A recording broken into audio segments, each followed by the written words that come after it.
Então, papel do pulmão no equilíbrio ácido-básico. Então, primeiro, ação do íon hidrogênio, H+, em proteínas. Conceito de pH, valores de pH sanguíneo, isso é bem importante. Ácidos formados pelo organismo vivo, como o rim excreta ácido, vamos ver depois especificamente em sistema renal, semestre que vem, zootecnia 2, acidose e alcalose e causas da acidose e da alcalose, respectivamente. Então, assim, em primeiro lugar, o ser vivo produz ácido, íon hidrogênio, H+. E esse hidrogênio, se não for retirado dessa forma iônica, se não for tamponado, retirado dessa forma iônica, ele faz um estrago nas proteínas medonho. Ele muda a conformação da proteína. Toda proteína, para funcionar, ela tem que ter uma conformação. Então, ali no segundo Vzinho, diz assim, para a proteína ter função, seja enzima, um receptor, seja do que for, transportador ou uma proteína simplesmente estrutural, ela necessita ter uma conformação específica, tá? E ali vocês estão vendo aquele desenho à esquerda embaixo, uma proteína, que é aquela linha preta, sim, e no meio eu tenho dois enxofres ligados, chama-se ponte de sulfeto, né? Bom, o que acontece? Essa ponte de sulfeto é dado pelos aminoácidos cisteína. Quando eu tenho dois aminoácidos cisteína,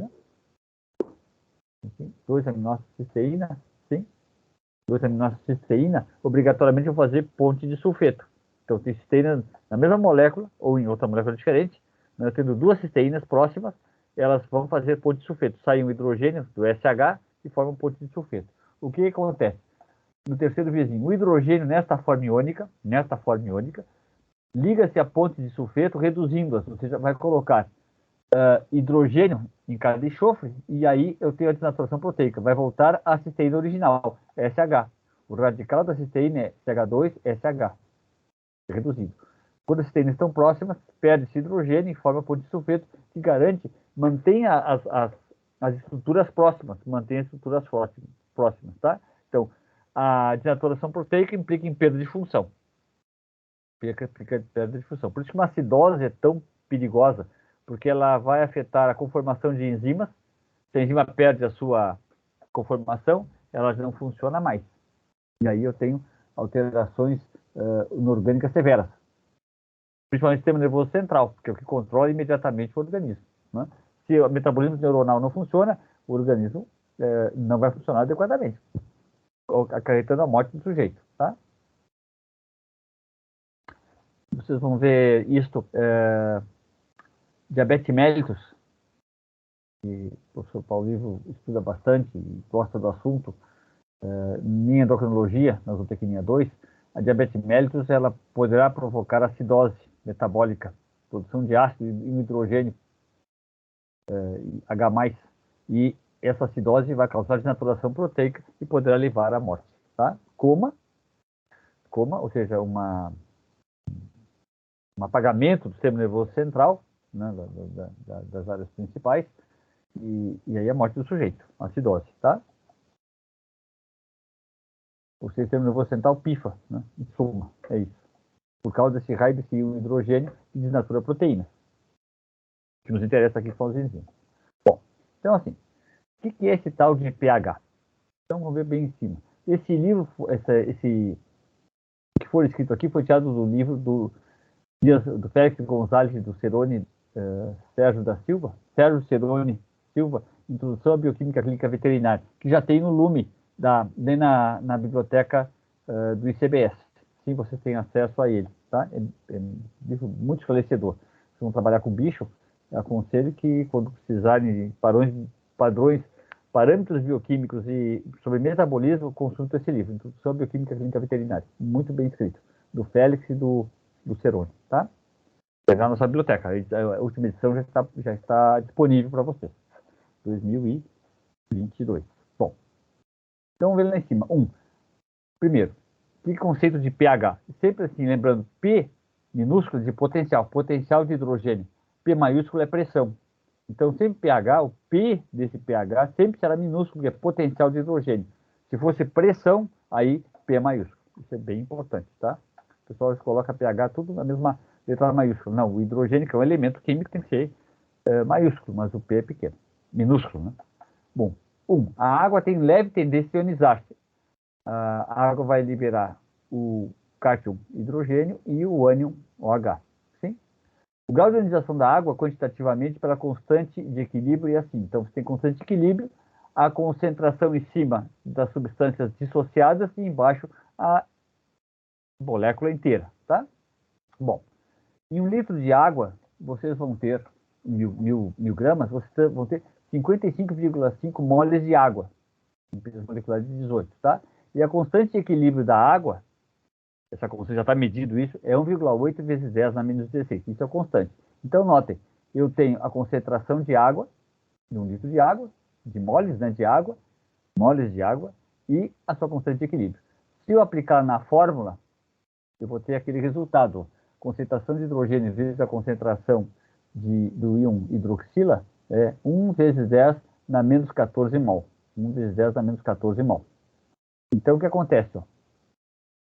Se a concentração de íon hidrogênio e de íon hidroxila são iguais, não vou ter mais hidrogênio e mais água, numa mesma solução, especificamente de água, nessa ionização, e ionizada eu vou ter igual concentração de íon hidrogênio, igual concentração de íon hidroxila se a água está dissociada.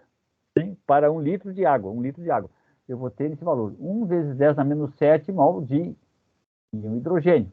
E da mesma maneira, 1 vezes 10 na menos 7 mol de íon hidroxila. As concentrações são iguais.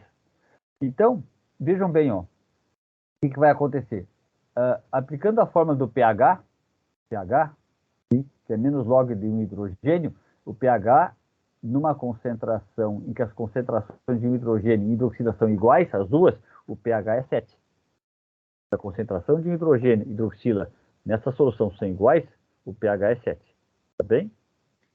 Então, o pH nunca vai passar de 14. Eu não vou ter pH 15 ou 14,1. Não existe. É 14. Por quê? Porque a máxima concentração de dissociação é menos 14. Eu vou ter, nesse caso, 14 de pH só tenho hidroxila, ou 1 quando eu só tenho um hidrogênio.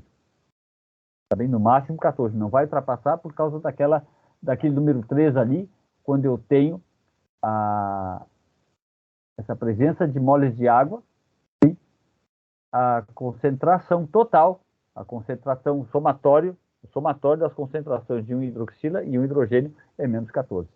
1 vezes 10 a menos 14. Então, o pH no máximo 14. Não pode, nunca vai dizer 14,1, 14,005. É 14. E acabou. Exato. Tá bem? Então, o pH, quando as concentrações de um hidrogênio e um hidroxila estão absolutamente iguais, as duas igual, né, é 7. 7 de hidroxila e 7 de hidrogênio. Ok? Bem.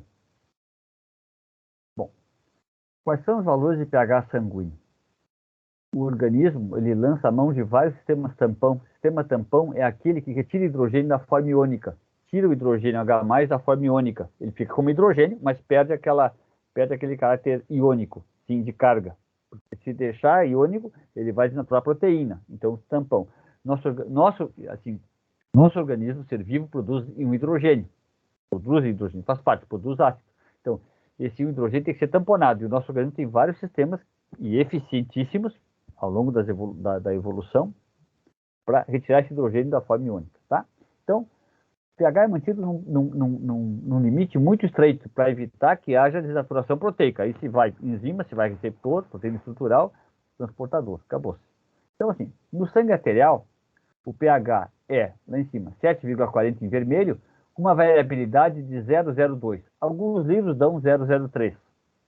Vamos considerar 0,02. Então, ele pode ir num limite de 7,38 a 7,42. Então, isso é um pH normal de sangue arterial, 7,38 a 7,42. Mais que isso, se for acima, eu vou ter alcalose. Se for mais baixo que 7,38 do sangue arterial, eu vou ter acidose. Tá? Veja que o limite é estreito. Bom, no sangue venoso, o pH mais baixo, em vez de 7,40, é 7,38, com a mesma variabilidade, 0,02. No máximo 0,03. Se botarem 0,05, está errado, não vai. Vai dar desatração proteica, não existe isso. É 0,02, máximo 0,03. Então, vai de 7,36 até 7,40, essa variabilidade. Tá? Por que Por que o sangue venoso tem um pH mais baixo? Obrigatoriamente. Porque ele é rico em CO2, mais que o sangue arterial. Ou tem mais CO2, dióxido de carbono que o sangue arterial. O CO2 é um ácido volátil. Então, vamos dizer assim, o sangue venoso é um pouco mais ácido que o sangue arterial. Isso é fisiológico, porque ele tem CO2 que é recolhido do metabolismo celular. Ácido volátil, CO2, tá? Bom, muito bem. Então, note que o que é importante nesse slide é a variabilidade mínima. Isso é mantido pelos sistemas tampão do organismo. Bom, observe que interessante, ó. A concentração de um hidrogênio em pH 740 é igual a 40 nanomols por litro. Nanomol, não micromol. Nanomol. Lembrando assim, ó, eu tenho mil vezes menos é micro, 1000 vezes menos é nano. Então, mil, né? 1000 vezes menos é micro, 1000 vezes menos é nano. Aqui, ó, nano aqui, tá? Então, micro e nano. Bom, então, eu tenho uma concentração de 40 nanomol por litro de quê? De um hidrogênio. Litro de quê? Litro de água no organismo. Então, tem 40, num pH de 740, eu tenho 40 nanomols por litro de água do organismo. Bom, se o pH baixa para 7,39, quanto mais baixo o pH, mais ácido eu tenho. Sim? Mais baixo o pH, mais ácido eu tenho. 41 nanomols por litro. Se o pH aumenta de 0,01, 741 vezes 740, eu já tenho 39 nanomols por litro. Por isso eu tenho aquela formulazinha ali, naquele retângulo de borda azul, que diz assim, para cada 0,01 de pH, então 740, 741, 739, para cada 0,01 de pH, é inversamente proporcional à concentração de um hidrogênio, 1 nanomol por litro de água, tá? Vejam bem, ó, 740 espaço para 739, aumentou 1 nanomol. 741 diminui 1 nanomol. Daqueles 40 diminui 1 nanomol. Tá? Bem simples. Para essa faixa de pH.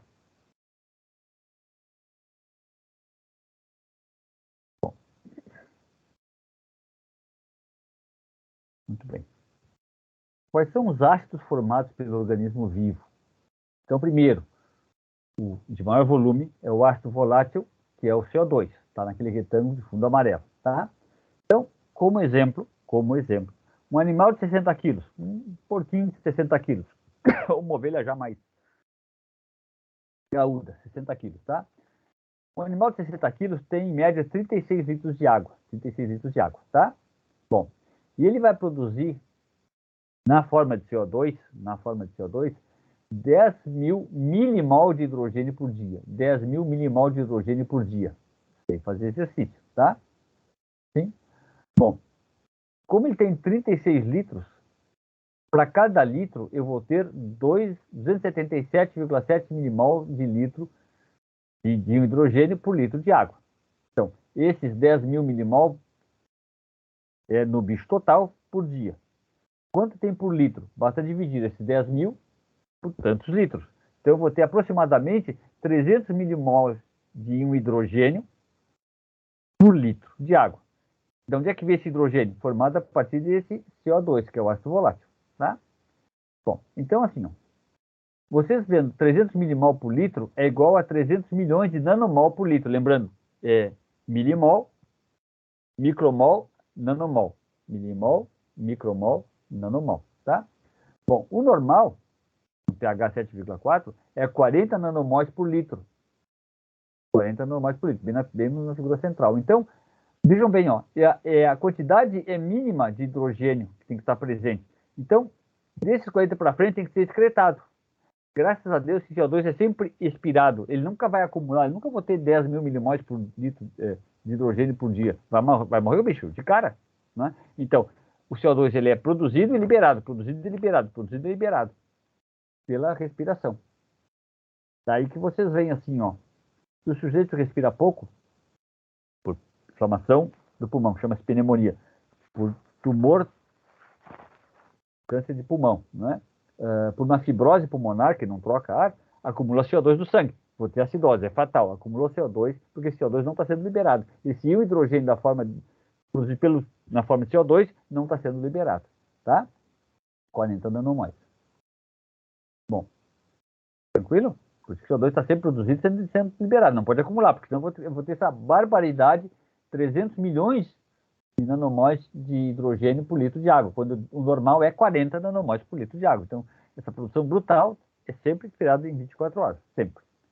Por isso que a alteração pulmonar, em que diminua essa liberação de CO2, vou ter acidose, obrigatoriamente.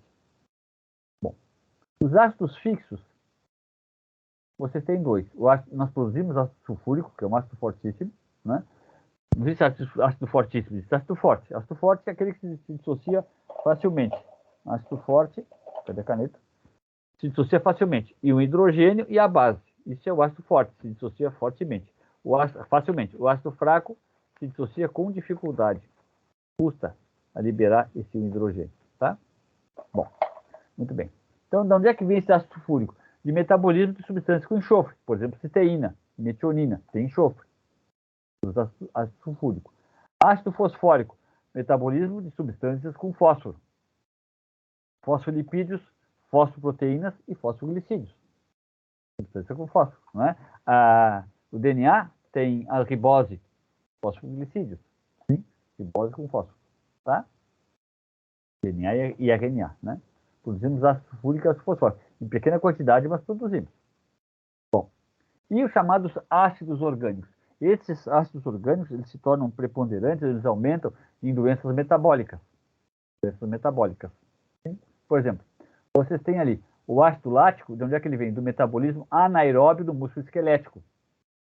Quando gasta oxigênio, termina o oxigênio, aí o músculo utiliza ácido lático. A gente vai ver daqui a pouquinho como é que isso funciona. Então, vejam bem, a glicose entra na célula, ali você tem lá em cima à esquerda aqueles dois tracinhos de membrana plasmática, a glicose entra na célula, né? Ela sofre a glicose e na presença de oxigênio ela vai entrar na mitocôndria e na ausência de oxigênio, esse ácido pirúvico, ele é transformado em lactato. Bem à direita em cima, você tem a forma do ácido lático, né? Ele tem ácido lático, tem a carboxila em cima, bem em cima tem COH. Esse ácido lático ele perde aquele hidrogênio e forma lactato, então ele circula no sangue na forma de lactato, na forma de sal. Vai se ligar ao sódio ou ao potássio, lactato de sódio, lactato de potássio. Por que não fica na forma de ácido lático dentro do sangue? Porque senão eu vou ter uma acidose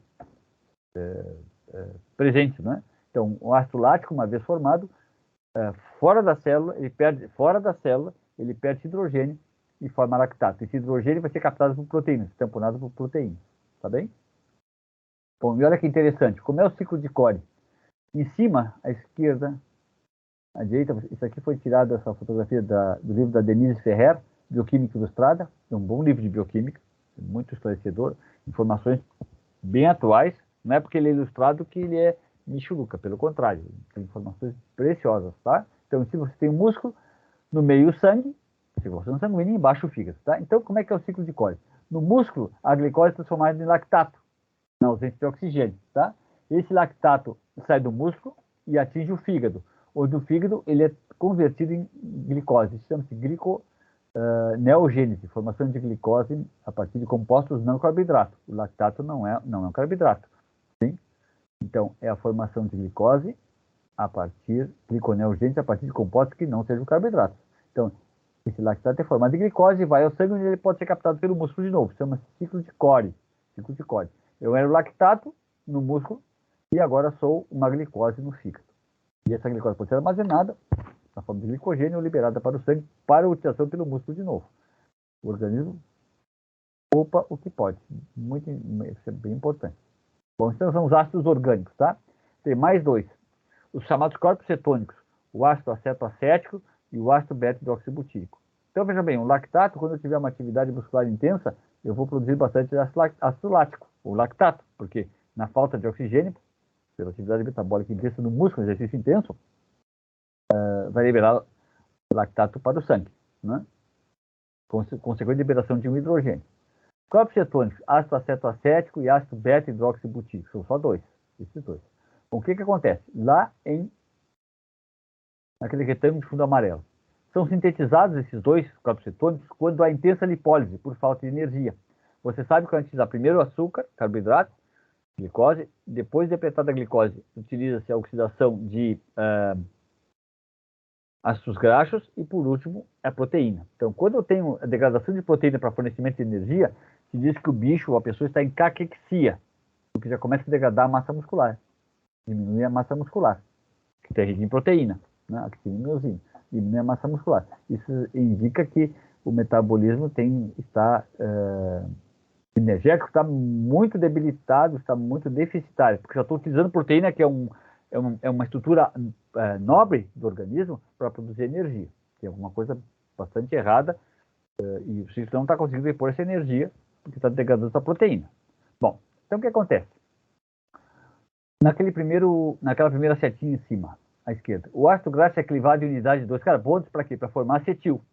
A coenzima é uma molécula grande que se liga a essa acetil que vem do ácido graxo, tá? Esse acetil-CoA é utilizado para o ciclo de Krebs. Então, assim, ó, o ácido graxo vai formar 2 unidades que é acetil.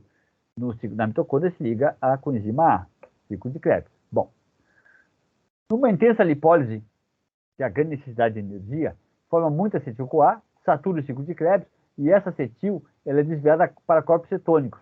No sangue chama-se cetonemia. Você conhece isso? O sufixo mia indica concentração no sangue. Uma cetonemia é a presença de corpos cetônicos no sangue. Lembrando que são ácidos. Ácido acetoacético e ácido beta-hidroxibutírico. Leva à acidose. Então, o que acontece? Você tem ali o corte desse ácido graxo. Ácido graxo tem de 16 ou 18 carbonos, sempre número par. A exceção do ácido propiônico, que são 3, sempre é número par. No mínimo 2 carbonos, tá? Então, o ácido graxo ele é clivado em unidade de 2 carbonos, formando acetil, que se liga com a enzima A. Bom, o excesso de acetil-CoA satura o ciclo de Krebs e essa acetil é desviada, o grupo acetila, é desviada para corpos cetônicos. Então, você tem ali, ó, bem no centro embaixo, o ácido beta-hidroxibutírico e à direita o ácido acetoacético. Bom, por que esse nome é beta-hidroxibutírico? O carbono ligado à carboxila, não o carbono da carboxila, o carbono ligado à carboxila, o primeiro CH2 ali, naquele beta-hidroxibutírico à direita, é o carbono alfa. O próximo é o beta, e aquele último, próximo à seta vermelha, é o gama, tá? Então, ácido beta-hidroxibutírico. No carbono beta tem uma hidroxila, por esse nome. Butírico são 4 carbonos, ácido butírico, 4 carbonos, ácido porque tem carboxila. O carbono beta, que é o do meio, está ligado à hidroxila. O ácido acetoacético, em vez de uma hidroxila no carbono beta, tem um grupamento ceto, um oxigênio ligado a esse carbono, tá? É bem simples, só que são 2 acetil-CoA. O resultado é que isso é ácido, isso leva a um acúmulo, leva à acidose metabólica. Olha que interessante. Glicemia em ruminantes, o valor normal é a metade de um monogástrico. Ou a metade de um monogástrico. Então, o monogástrico, o valor normal é 100 miligramas de glicose por 100 ml de plasma. 100 miligramas de glicose por 100 ml de plasma. Né? Em ruminantes é a metade. 55, 60 no máximo. Por que isso? Porque o ácido graxo, as bactérias utilizam o açúcar que vem da dieta, o açúcar que vem da dieta, transforma em ácido graxo volátil. Ácido acético, ácido butírico e ácido propiônico. Ácido acético, 2 carbonos, ácido propiônico, 3 carbonos, ácido butírico, 4. Vou repetir.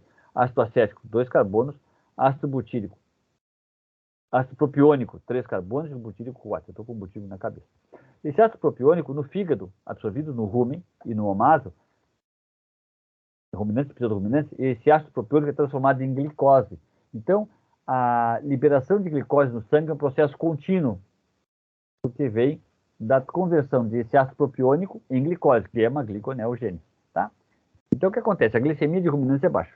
Em vacas de alta produção leiteira, de grande padrão zootécnico, o que acontece? Se ela não receber alimento energético condizente com a produção de leite que ela faz, vai acabar o açúcar dela, a glicose, que ela vai degradar para a glândula mamária ávida, e ela tem metabolismo intenso.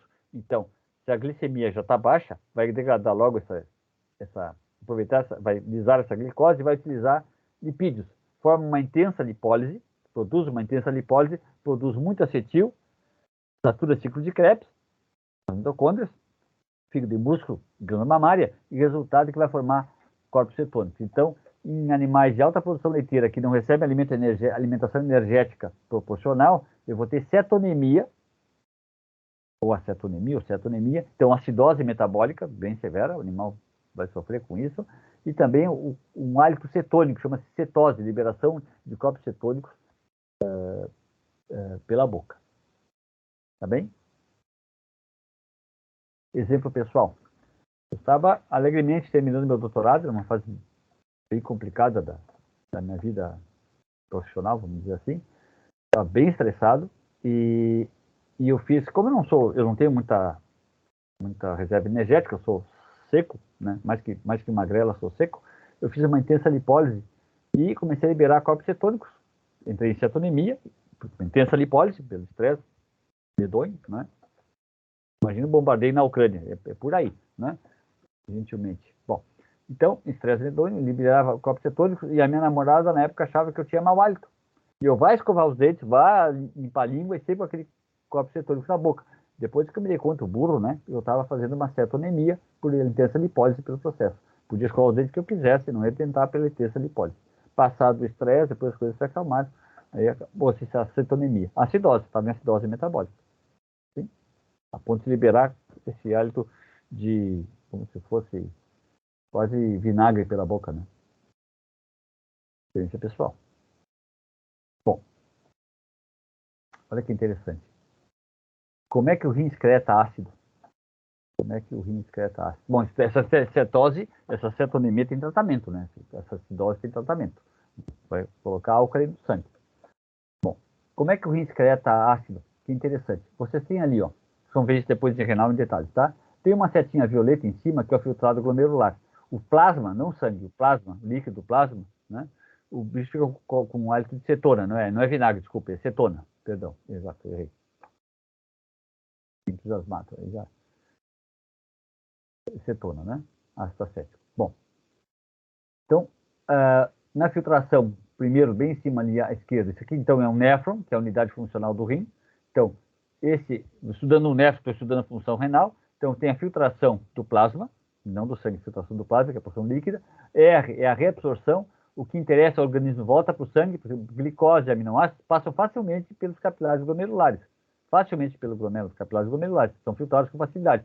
Mas o organismo não se dá o luxo de perder glicose, nem se dá o luxo de perder aminoácidos. São reabsorvidos para o sangue. E S é a secreção, é aquilo que é mandado embora do sangue, além do filtrado, do sangue para o túbulo renal, para formar o futuro xixi, tá? Que é aquela seta azul, S de secreção, movimento contrário. Então, os ácidos orgânicos, além de filtrados, também são secretados.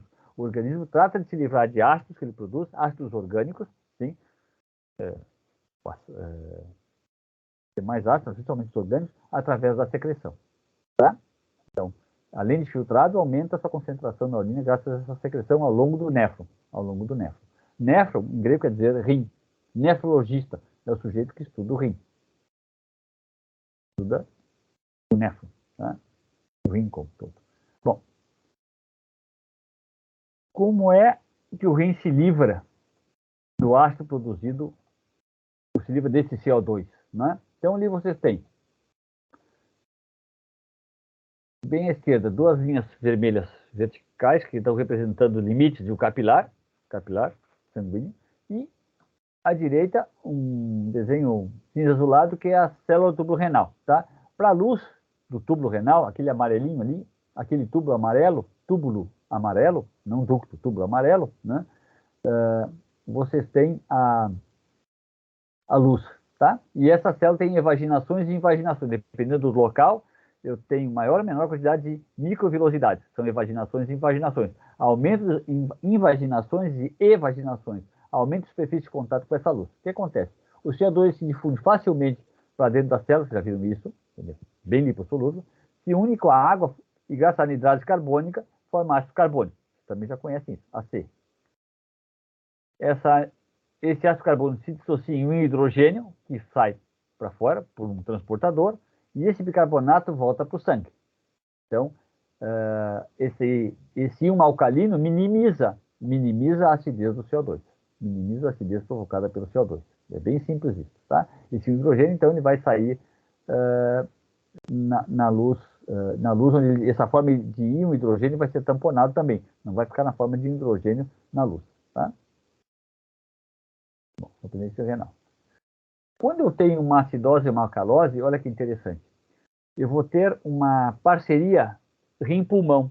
Rim-pulmão. Quando eu tenho alteração na concentração de hidrogênio para mais ou para menos, eu vou ter uma parceria rim-pulmão. Quando um pifa, o outro compensa. Quando um pifa, o outro compensa. Sim? Se os dois pifam, isso aí tem que ter uma intervenção severa e rápida, né, do responsável, porque senão vai ter morte do bicho da gente. Então, assim, numa acidose respiratória, se é respiratória, o abacaxi se encontra no pulmão, o órgão prejudicado é o pulmão. Então, o que acontece? Aumenta o CO2 sanguíneo. Acidose respiratória, estou comendo CO2. Então, respira menos, ventila menos, eu tenho uma liberação menor de CO2, que é aquela linha tracejada em cima à esquerda. O que acontece? O rim ele vai liberar mais hidrogênio, porque estou comendo CO2, e vai, ao mesmo tempo, reabsorver mais de um bicarbonato. Vai compensar, através de um bicarbonato, essa acidose respiratória. Então, vamos ver como é que isso acontece. Tá? Então, o rim, automaticamente, vai liberar mais de um hidrogênio no xixi, na urina, e reabsorver mais de um bicarbonato para o sangue. Tá? Aumentando o álcali nesse sangue, porque eu tenho excesso de CO2 presente, porque o pulmão não está liberando. Pode ser uma pneumonia, um tumor, um enfisema, né? Maldito enfisema, né? Ou uma fibrose. Ao contrário, se tem uma alcalose respiratória, eu tenho baixo CO2, eu entro em alcalose. Quando eu faço assim, ó, em seguida a gente fica tonto, né? Porque está entrando em alcalose, tá? Então, uma excessiva liberação de CO2, o que acontece? O rim compensa diminuindo a produção de hidrogênio, a liberação de hidrogênio na urina, e diminuindo a liberação de bicarbonato. Se eu já estou com alcalose, tem que liberar menos bicarbonato, vou liberar, mas é menos, né, para evitar que isso aumente, tá? Agora me lembrei dessa frequência respiratória, contar uma historinha para vocês. Tem uma prima que estava com hipertireoidismo. Hipertireoidismo é aumento de hormônio tiroideu no organismo. O hormônio tiroideu, vamos ver com o professor Paulo Ivo, ele aumenta o ele controla, estimula o metabolismo celular. Se eu estou com hipertireoidismo, eu estou com o metabolismo celular aumentado. Se eu tenho hipo, diminui o metabolismo celular. O hormônio tiroideu é fundamental para controlar o metabolismo do organismo como um todo. Então, essa minha prima estava com hipertireoidismo da taquicardia e taquipneia, aumenta a frequência respiratória, fica tudo acelerado e o coração bate com maior velocidade. O que esse médico esperto fez? Ele deu para ela efedrina. Porque a casaca não sei, só que a efedrina aumenta a frequência cardíaca. Então, além do coitado estar com a tireoide lá em cima, o hormônio tireoideu lá em cima, T3 e T4, o sujeito, besta peluda, recomendou efedrina para ela, aumentou a frequência cardíaca. Graças a Deus ela veio conversar conosco, uma visita, disse, não, mas a efedrina está aumentando cada vez mais, a tua frequência cardíaca. Não conseguia ficar parada porque a taquicardia, o coração, tum, tá? Chama-se estupidez humana, né? O cara não sei com hipertireoidismo. Ou ele não sabia que ela estava com hipertireoidismo, mas se ela estava com taquicardia, por que vai dar efedrina? Coitada, faz vasoconstrição. Fez a vasoconstrição. Aumenta a pressão arterial, vai lá para cima, né? Pressão arterial. Bom, como é que o rim compensa essa acidose respiratória? Nessa formazinha que você já conhece na figura, se eu tenho aumento de CO2, porque o pulmão está liberando menos CO2, está respirando, a ventilação está menor, está deficitária, aumenta o CO2, eu vou ter maior quantidade de CO2 no sangue, na célula renal, vai ser captado mais CO2, que já está presente no sangue arterial. Esse CO2 vai resultar na produção de mais um bicarbonato, portanto, mais um hidrogênio, mais bicarbonato, tá? Ácido carbônico, desculpe, mais um bicarbonato e mais um hidrogênio. Então, vou ter liberação de mais hidrogênio automaticamente no fluido tubular, futuro xixi, e aumenta a quantidade de íon bicarbonato no sangue, tá? Então, se a acidose respiratória acontece, o rim automaticamente ele excreta mais de um hidrogênio, considerando um rim normal, né? Se eu tenho uma alcalose respiratória, a baixa concentração de CO2, respira menos, respiratória, está respirando menos, está liberando, está respirando mais, está liberando mais CO2 no organismo, o rim vai captar menos CO2, produz menos ácido carbônico, menos hidrogênio e menos bicarbonato. Produz menos álcali, porque eu estou com uma alcalose respiratória. Tá bem? Produz menos alcalose respiratória. Produz menos álcali do que o normal. Bom, se eu tenho uma acidose metabólica, pode ser que haja uma diminuição do bicarbonato presente, do bicarbonato sanguíneo. O que acontece? O rim ele vai liberar menos íon hidrogênio, mantém esse íon hidrogênio ou esse ácido no sangue, para compensar essa acidose metabólica, tá? Bom, o que vai acontecer? A compensação é respiratória. Eu aumento a quantidade de CO2. Esse acúmulo de íon hidrogênio, olha que interessante, ó. Esse acúmulo de íon hidrogênio, porque o organismo, eu tenho uma diminuição, que é uma acidose metabólica, acidose, o íon hidrogênio indiretamente, acúmulo de ácido, nos quimioreceptores periféricos, de íon hidrogênio e quimioreceptores centrais vão aumentar a frequência respiratória e liberar mais CO2. Eu estou me livrando desse ácido volátil que é o CO2. Então, o pulmão compensa. Tá? Da mesma maneira, se eu tenho uma alcalose metabólica, acúmulo de bicarbonato no sangue, né? O rim está liberando muito hidrogênio, os quimioreceptores periféricos, e principalmente o central, ele diminui a frequência respiratória. Diminui a frequência respiratória, tá? Porque eu tenho excesso de álcali, a compensação é uma bradipneia. Bradipneia, uma menor, ou uma hipoventilação. Na verdade, isso é uma bradipneia, menor frequência respiratória. O rim compensa, tá bem? Note, veja a importância de uma insuficiência, como o nosso organismo produz ácido, uma insuficiência renal aguda vai levar a uma acidose, porque o rim deixa de liberar ácido para o sangue, para a urina.